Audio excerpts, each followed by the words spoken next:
Morning, folks. Today we're just having a quick webinar based around renting, getting tenants in, and how that all works in this current COVID-19 environment. I think one of the biggest things that's happening at the moment is a whole lot of white noise, a whole lot of confusion, a whole lot of media speculation going around. So it's very hard to tell what you should be doing, what you should be concerned about, and what is actually going on in the real world. So what we've done today is invited Rebecca from Image Property. She's a manager with one of the bigger firms in Brisbane and Sunshine Coast. They've got a huge amount of properties under management, so they've got a lot of experience around what they're doing. We've worked with Image for a while now, and with Bet and the team, and a lot of our customers use them, so we can get some good advice from her. So Doug will shortly sort of go through with Beck a bit of a Q&A and see what's really happening in the world, particularly here on the coast and in Brisbane. At the moment, though, I think, as I just mentioned, with all the media speculation, it's important to try and push that aside and look at what is your situation and take a measured approach to that. As you're probably aware, with most of our customers, we run through numbers on properties and on rentals and how much it's going to cost and how different aspects will affect you, such as rent increases or decreases, changes in interest rates and different costs and those sort of things. So we make sure that you're prepared when you go into a property. And it's particularly for situations like this, where right now, you know, is it a situation where you might have to take a reduced rent? What does that mean? What I might do before we get on to that is pass you over to Doug now, who will get things cracking. Awesome. Thanks for that, Scott. So yeah, we're here today with the lovely Rebecca Rumbold from Image Property. Thank you so much for joining us on this webinar. Thank you for having me. Welcome. We wanted to get someone who is in the thick of it every day with renting properties out and coming across different things to consider, particularly for our clients when starting to look at renting their investment properties out, particularly during COVID-19. You know, it's a tricky time, but it's not all doom and gloom, and we're here to kind of show what you need to consider and what to look out for. So let's jump into it. We've got a few things that we wanted to cover off today. And first, I'll pass it to Rebecca. Just can you tell us a little bit about the Sunshine Coast market at the moment, how it's all going? Yep, so we're finding at the moment that the Sunny Coast market is actually doing a lot better than it usually would around this time of the year. We're renting on average 3 to 4 properties a week, where generally this is our quieter period. So we generally find that there are more price reductions happening and there is a lot less inquiry. But we're actually finding that the market's doing really well, considering we are obviously going through the COVID-19 at the moment. It doesn't seem to be affecting the rental market at all at the moment. So it's really good, actually. I've heard something from Joel, who's your director at Image, that during times of crisis, accommodation isn't a luxury item; it's not a discretionary purchase. Is that about right? Yeah, well, it's a necessity at the end of the day. So obviously, regardless of everything that's happening in the world right now, people still need a roof over their heads. So basically, we're finding that the rental market isn't being affected too much, which is good. Yeah. Awesome. And in terms of the future outlook for the Sunshine Coast, how do you see it progressing as the year rolls on? We believe that it should be a positive outcome. We can't see anything being affected negatively, which is really good. The numbers are increasing, everything like that. So yeah, we don't believe that there will be any negative reaction from everything that's happening at the moment. So yeah, the outlook for the future should be pretty good. And yeah, we can only see that the prices hopefully should keep increasing like they have been over the last couple of years. And as markets goes, the Sunshine Coast has got a lot quite going into it, you know, like the hospital and there's new city centre. Surely all those new things coming to the coast as well is going to help lift rents over time. 100%. So obviously we've got a lot of infrastructure coming into the Sunshine Coast in all of the different areas that are here. For example, we've got the Maroochydore CBD. We've got a lot of infrastructure going into that is helping obviously businesses. Obviously it's increasing the prices of rents. They're obviously going up, which is really good. We're seeing the same in the likes of Batinia. We've obviously got the hospital, which is forever expanding. So there's a lot of things that are happening on the Sunshine Coast that are obviously helping attract more inquiry, which is then obviously in return increasing the rental prices. So. Awesome. And Sunshine Coast got one of the lowest one of the lowest vacancy rates, I should say, around. Can you comment a little bit more about vacancy rates, what they mean? Yeah, so the current vacancy rate for the Sunshine Coast as a whole is 1.4%, which is really good. We are seeing over the last couple of years that it is decreasing, which is really good for investors that are obviously purchasing properties on the Sunshine Coast. Here at Image Property, we actually, on the Sunshine Coast office in particular, we have a vacancy rate of 0%. As I said, we are finding that there is a lot of inquiry at the moment, even in this particular time of the year where we do generally see a decrease in inquiry, which is really good for investors that are looking to purchase investment property on the Sunshine Coast or already do have investment properties. It's a really positive outcome because it means that obviously there is a lot of inquiry, which means it's driving up the prices. We're managing to obviously get increases when there's lease renewals and stuff like that. So yeah, it's really good. So a rate this particularly low 1.4, that's showing that there's quite a lot of demand in the market. There's an undersupply of accommodation. Is that about right? Yeah, there definitely is. In certain areas, obviously, there's less supply than others. But yeah, we are seeing that most properties, on average, are only lasting anywhere from 7 to 14 days on the rental market, which is really good. Awesome. Good to hear. So, when clients, when we look at a property with you guys, we do sometimes get rent appraisals from you. Can you tell us a little bit how they kind of formed, how you come up with that magical number of what the market's showing for rent?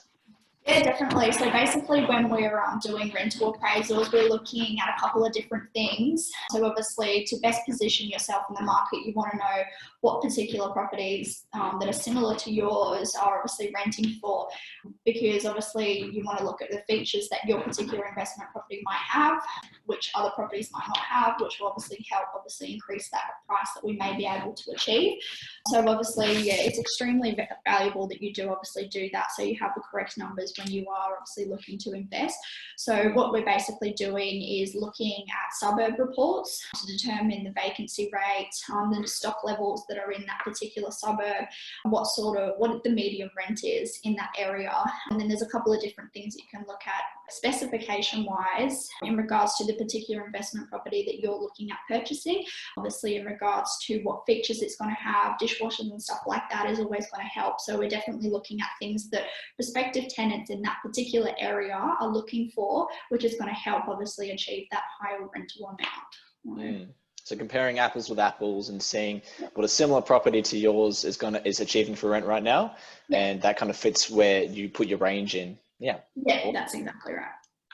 So when it does come time though to rent out the property, the appraisal sometimes, and for a lot of our clients, they're doing build and construction. So sometimes the appraisal at the beginning and then the time comes where the property is handed over might be different in terms of that initial rent. What are some of the factors that can go into that initial rent? Yeah, 100%. So if we find most of the times that when we're doing the original rental appraisal, it's 12 months prior to when the investment property is actually going to be completed. There's a couple of different factors that can affect the price that was originally given. Sometimes it can have increased, sometimes it may have decreased. So the first factor is obviously the time of the year that the investment property is being completed. If it is a brand new build, there obviously is high demand in certain times of the year. So we generally find in our summer period anywhere from about October around to February is the best time of the year to obviously be advertising your property, because there is a higher demand of tenant inquiry. So we generally find that helps drive the prices up to obviously achieve a higher rental amount, as opposed to renting your property anywhere from about June to August. We generally find that that's our lower period and there's less inquiry looking, which obviously means in return that the prices might be a little bit lower because there is a lot of tenant inquiry looking. The other thing is specific suburbs, like with some suburbs, there's new developments happening. If your investment property is coming onto the market, there's also 3 other investment properties in the same street that are being completed around the exact same time. It means that there's a lot more competition. So we may have 3 of the similar properties. Sometimes they can be staggered at different prices. Obviously, in a tenant's point of view, they're always going to go for the cheapest because they always want to feel like they've got a bargain. So that can obviously sometimes make the price drop a little bit if we do have an oversupply of stock in that particular area at the same time. Okay. So in terms of that, that first rental figure, you've got to listen to the market. If there's a lot of stock, then, that sometimes can impact the prices. Sometimes you can get a higher price, if there is little stock at the time. So you just never know. You've got to listen to what that's the market's exactly telling right. you. Yeah, awesome. So, say, you're starting off with a rent. And I guess for our clients, that's why we're always running the numbers from, a conservative lower figure to really stress test it all the way up until what we're kind of hoping to get. And as long as it fits somewhere in the middle of those 2 figures, that's what we're usually looking for. But for owners, how do you increase the rent over time? Is it something you can only do $5 or $10 every lease, and slowly increase it that way, or can you do something more? Yep, so there's a couple of different things that you can do. For instance, if your investment property does complete itself during that middle time of the year where we do find that there's less inquiry, we want to try and get it into the summer period so that when we relet the property next time, we're going to be in that market where there is more demand. So generally we try and tailor make the lease to end in those summer periods. So the standard we have found over the years that most agencies throughout Australia do is just your standard 6 or 12 month leases. You don't have to do that. For instance, if your property was completed in June and you obviously wanted it to fall into those summer months, generally we would try and finish it around January, because the last thing you want to do is have it finishing in the Christmas period as well in December. So you can look at doing things like a 7-month lease, whatever suits your needs, and obviously the price that you need to achieve, we can obviously adapt that. You don't have to have your standard 6 or 12 month leases. So if your property does finish in June, you can look at doing a 7-month lease, and then when it does come up for release, we can obviously then look at increasing the price. If you are looking to secure a longer term tenancy and do want to stick to 12 months, the prospective tenant that you might have that's applying for your property is really smitten on that they do want a 12-month lease because they do want that long-term security. And we can look at building an increase into that lease renewal 6 months through. So if you have obviously taken a $40 drop to obviously secure a good quality tenant during this time, after 6 months we can negotiate with them that we will be increasing the rent partway through. So after 6 months, which is the legal time you can increase it, we can put that increase into it so that after 6 months the rent will be going back up to what you hope to achieve in that first instance. Great. Yeah. And I think that's super important, especially during COVID-19, during this pandemic, when the rents that you're getting might be a little bit lower than what the market would normally do, even at this lower period of time. So you're saying potentially using that strategy, doing only a 6 or even a 7-month lease to get it to those high peak times, and then being able to put the rent back up to where it probably should be for that market at that time. Yeah, 100%. That's what obviously we aim to. If the investor is taking a bit of a hit during these lower period times, there's definitely ways that we can help to get it back up to where it needs to be. Awesome. Yeah. For our clients, the strategy with property is that long-term hold. We really want them to be able to, to be able to afford to hold on to it. So as long as the numbers make sense and the rent that you're getting is covering, it's doing pretty well. Yeah. I think that probably takes us to our next kind of question is, what do you look for then when you're getting an application, when someone's put forward an offer to you? What is it that kind of you look for good tenants? Yep, so there's a couple of different factors that us as the property managers are looking for in a prospective tenant. So the main one is obviously the income. We need to be able to ensure that they can afford the property. So we have a formula in our back end system that we use. So we always ensure that the combined annual income of the prospective tenants is divided by 3, and whatever that outcome is how much they can afford a week.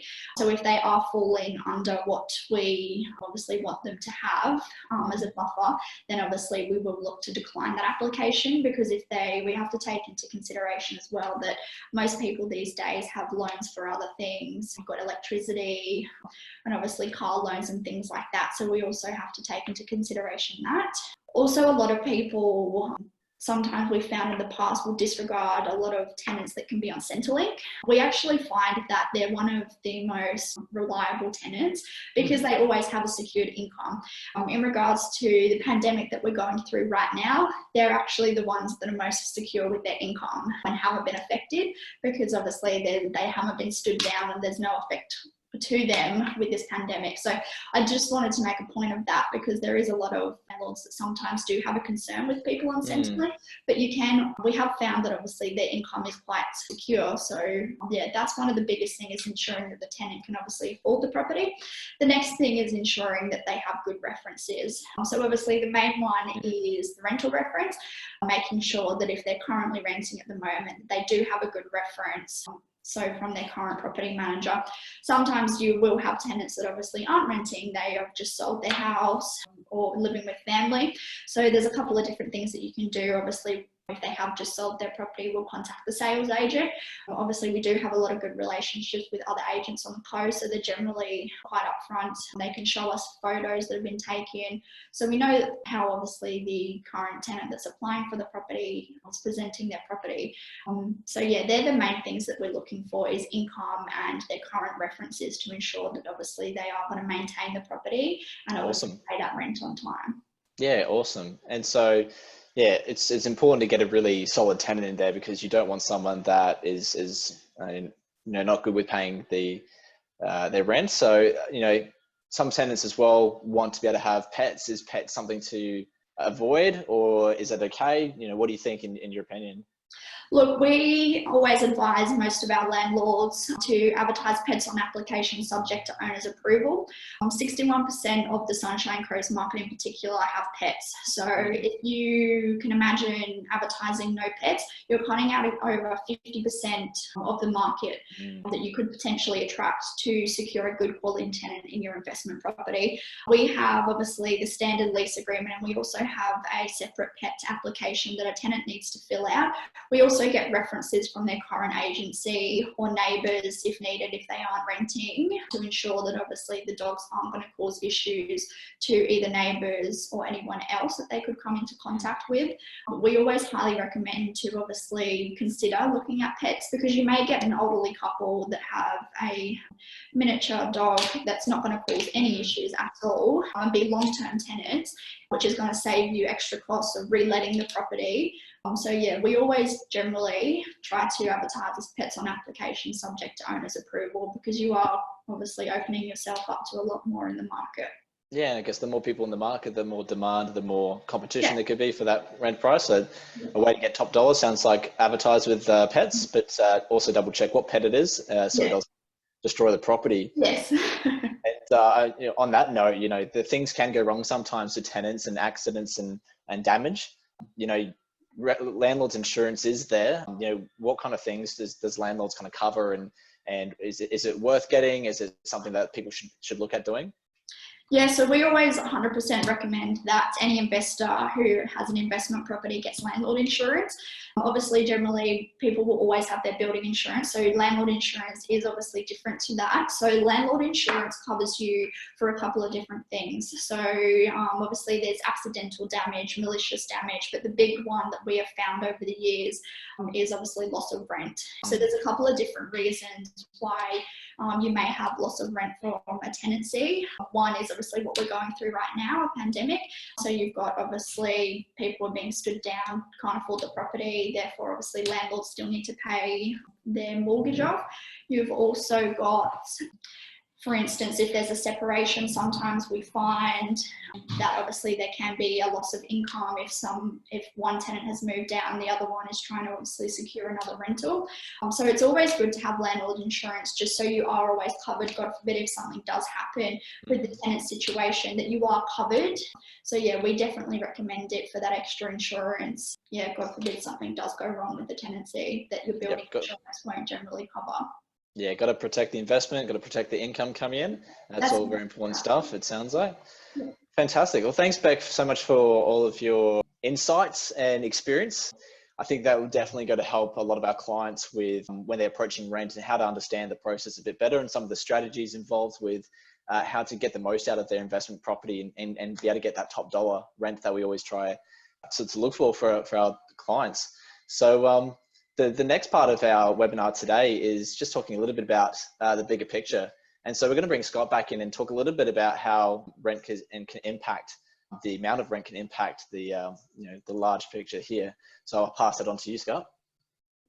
Thanks, Doug, and thanks, Rebecca. That was really helpful, I think. There's a lot of information there, and it shows really, and anyone that's spoken to us over the years has probably heard us harp on about it, but a good property manager can really make the difference with your property investment. It's a long-term investment, and it needs to be looked after well. And there will be things that come and go over time. It's guaranteed, whether it's an issue with the property, an issue with the tenant, the rental market, whatever it is, there'll be these little short-term issues that come up. And over the years, we've seen lots and lots of them. But they are short-term. You know, even Rebecca talked about before, sometimes, particularly in the building situation, where there might have been a new development, a stage has been developed, a whole lot of buildings are all being built at once, and a fair portion of them are rentals, and they all come on the market at once. So suddenly the market's flooded. But typically over the years, we've seen that within a couple of weeks, that all gets soaked up and it's all back to normal again. So most of these issues aren't long-term. And even as they're talking about, if you do come across a tenant that suddenly becomes an issue for whatever reason, generally that's fixable, and it's a short-term pain as well. And I think it's been really good to hear that with the COVID-19 situation, things are actually pretty good right now. You know, I mean, if you listen to all the news and all that white noise and all the issues out there in the media, it would sound like everything's falling apart, but it's in real life, it's actually not, particularly if you've got good property in good areas.